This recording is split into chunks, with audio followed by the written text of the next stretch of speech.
FRC মেটেরিয়ালের cover box, তার internally group চলছে এমনি দিয়ে, কত সুন্দরভাবে বোঝাচ্ছে দেখুন, ভিএসতে হচ্ছে কাজটা একদম একবার ড্রয়িং অনুযায়ী প্রোগ্রামিং করা আছে এবং ওর 4 মিলিমিটার ডেপ পর্যন্ত এটাকে গ্রুপ করে করে কেটে কেটে যাবে। এখানে অলরেডি গ্রুপ ঘুরছে আর ইন্টারনেট এখান থেকে দূরে আসছে।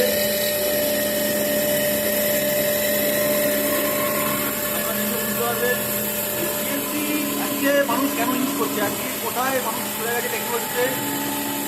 এটা হচ্ছে একটা ওরিজিনাল করছে, কভার তালিকা আমরা রেখেছি, এটা কভার আর এই বক্সটা রেখানো হয়েছে।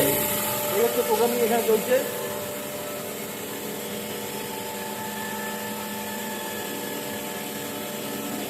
ফানুক কন্ট্রোলে হচ্ছে।